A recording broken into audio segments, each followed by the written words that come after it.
I made a very unusual purchase the other day. I bought the Ark of the Covenant. Hi, my name is Dean Smith, and in this podcast, I want to talk about the mysterious disappearance of the Ark of the Covenant and the ancient conspiracy theories that swirled around ancient Judea at the time because of its disappearance. Welcome to a podcast by opentheword.org, where we discuss a bit of Bible, a bit of life, and a bit of politics. The ark was a gold-plated box with two winged cherubim that sat inside the Tabernacle of Moses, the Tabernacle of David, and lastly, the temple in Jerusalem.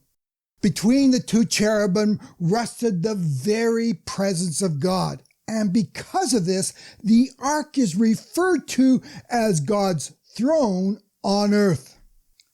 Of course, what I bought was a miniature replica, about 4 inches by 2.5 inches in size, proportional to the original ark, which was 4 feet by 2.5 feet.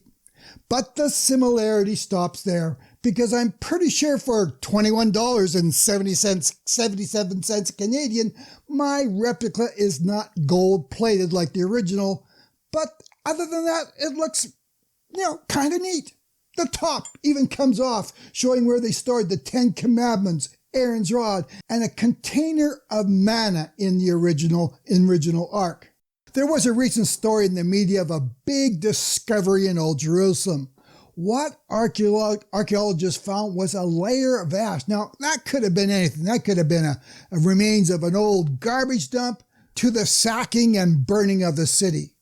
What confirmed the latter was the discovery of Scythian arrowheads, which were the type used specifically by the Babylonian army.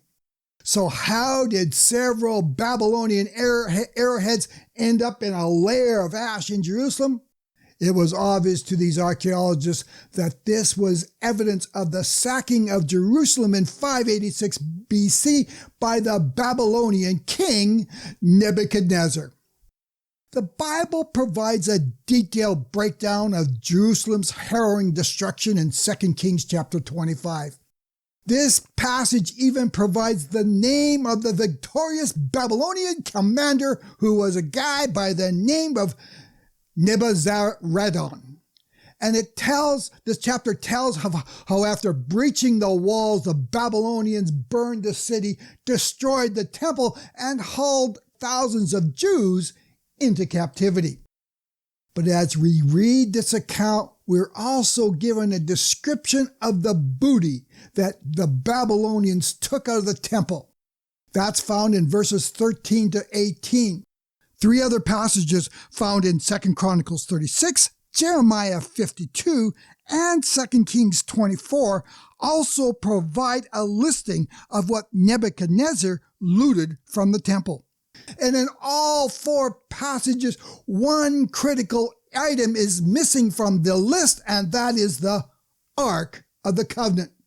Now, the Ark was the most important piece of furniture in the temple, and there is no way they could have, inadvertently overlooked it 4 times. These writers were making a statement. Nebuchadnezzar did not have the fabled Ark of the Covenant. It seems that when the Babylonians sacked the temple, the ark was not inside the Holy of Holies. And the mystery deepens because after the Persians conquered Babylon, they allowed the Jews to return to their homeland. Nehemiah returned first and began to rebuild the walls of the great city. And then around 535 BC, Ezra returned from captivity to rebuild the temple.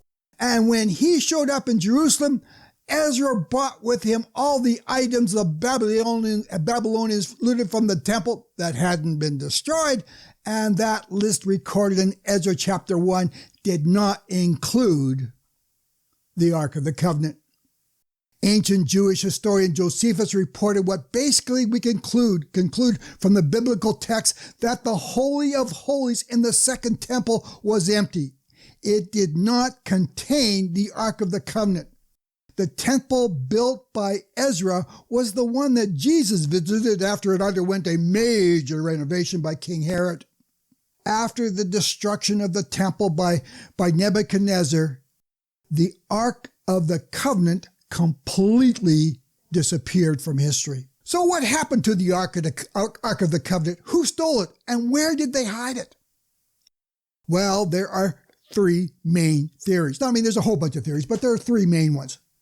Believe it or not, the prophet Jeremiah is a primary suspect. In fact, several ancient writings pointed their finger at the prophet Jeremiah as the culprit who stole the ark. So why was Jeremiah considered a suspect? Well, if we treat the ark's disappearance as a criminal investigation, he fits a couple of the main criteria. First, he had motive. In the lead up to the Babylonian attack on Jerusalem, Jeremiah prophesied that one day the Ark of the Covenant would disappear. It shall be in those days when you are multiplied in the land, declares the Lord. They will not say, the Ark of the Covenant of the Lord, and it will not come to mind, nor will they remember it, nor will they miss it, nor will it be made again. Jeremiah 3, verse 16.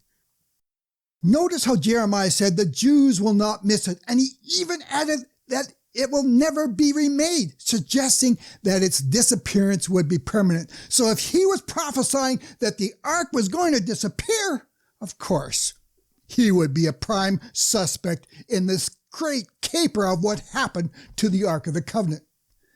Secondly, Jeremiah also had opportunity.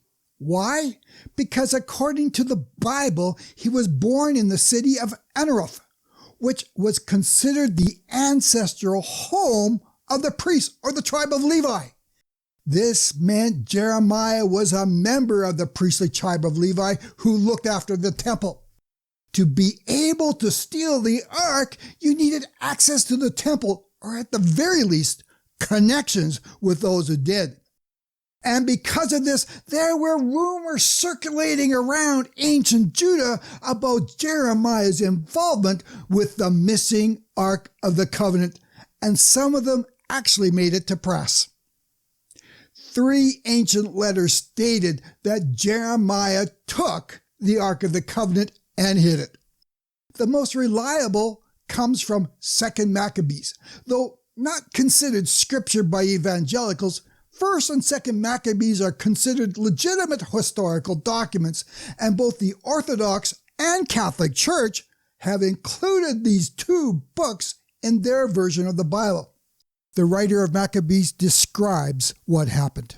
It was also in the writing that the prophet, having received an oracle, ordered that the tent and the ark should follow with him, and that he went out to the mountains where Moses had gone up and had seen the inheritance of God. And Jeremiah came and found a cave, and he brought there the tent and the ark and the altar of incense, and he sealed up the entrance. Some of those who followed him came up to mark the way, but could not find it. In this passage, the writer states that Jeremiah took the Ark of the Covenant probably before Babylon started its year-long assault against Jerusalem and hid it in a cave on Mount Nebo. After doing that, they then covered up the cave's entrance. The writer then adds this tantalizing tidbit, giving it a bit of a conspiratorial twist by stating when Jeremiah's supporters returned, they were unable to find the cave where Jeremiah hid the Ark of the Covenant. The writer of 2nd Maccabees adds that he got this information from another book entitled The Memoirs of Nehemiah. Since there's no mention of the ark in the book of Nehemiah, this must be referring to another letter purported to be written by Nehemiah. We have no idea if it's fake or not, if it's a true letter that he wrote, but that's just what the writer of 2nd Maccabees reported. One other ancient writer also claims that Jeremiah hid the ark, and that is the apocryphal book, the Paralelopomena of Jeremiah, which supposedly contains Jeremiah's final words and where he confesses to hiding the ark. Though neither of these 3 books are considered absolutely reliable, they nevertheless provide evidence that many Jews suspected that Jeremiah took the Ark of the Covenant. However, there is a second theory floating out there that the priests working in the temple may have also hidden the ark, and I suspect this is probably what actually happened. This stems from the disappearance of the ark that took place 300 years prior to Nebuchadnezzar's attack on Jerusalem. Around 926 BC, the Egyptian pharaoh Shishak sacked Jerusalem. Though he didn't destroy the Jewish temple, Shishak looted it. And the Bible provides a breakdown of everything that was taken and stolen from the temple. And similar to what happened with Nebuchadnezzar, there was no mention of the Ark of the Covenant. But there was one big difference with this story. After the Egyptians left, the Ark of the Covenant magically reappears in the Jewish temple. So where was it?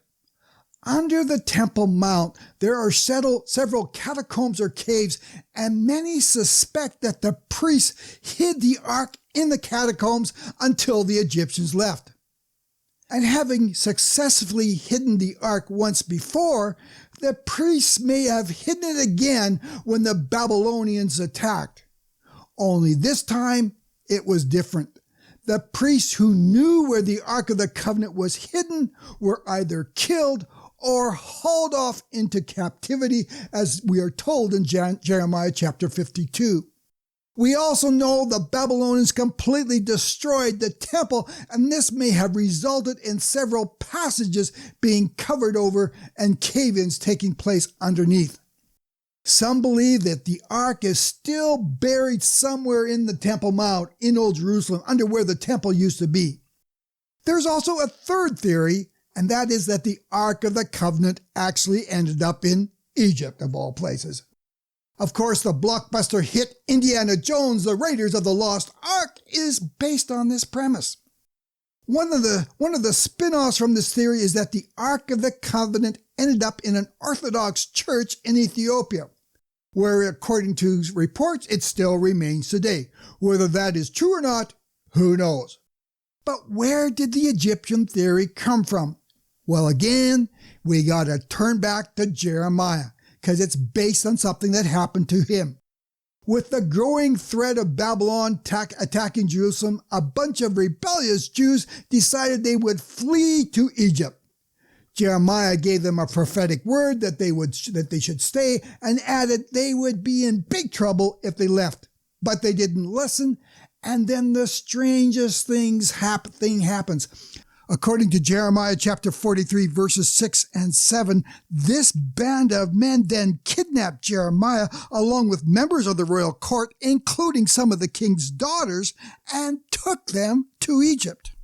Now, they may have kidnapped Jeremiah simply to keep him quiet about the fact they were fleeing Judah with members of the royal court, but some have speculated that they did this because Jeremiah knew the location of the Ark of the Covenant, because this group and or their descendants actually ended up building another fully functional temple on the island of Elephantine in the middle of the Nile River that coexisted at the same time Nehemiah and Ezra were building the second temple in Jerusalem. They actually created furniture for this Elephantine temple, and it's possible they may have created a replica of the Ark of the Covenant, though we're not sure because there's no mention.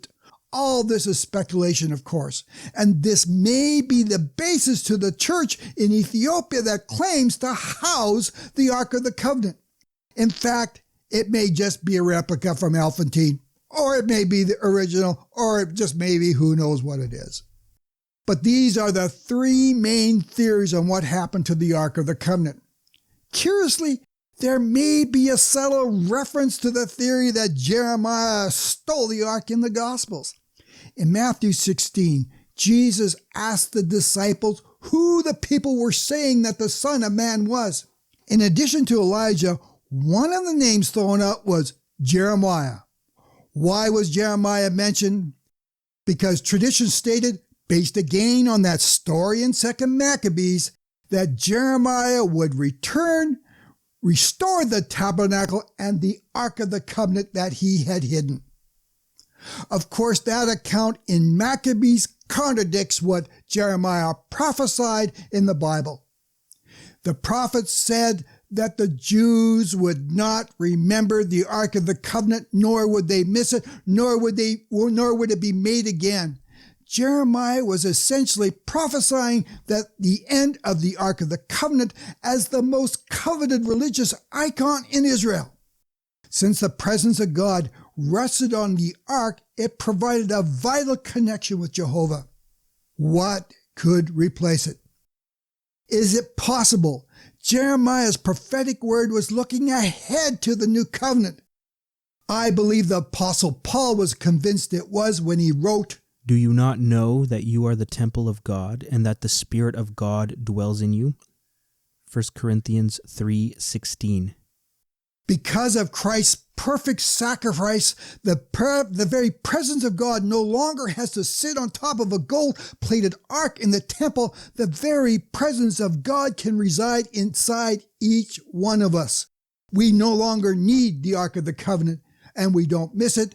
And if this is true, then Jeremiah's prophecy given to the Jews was fulfilled in the church, making the church the true Israel of God.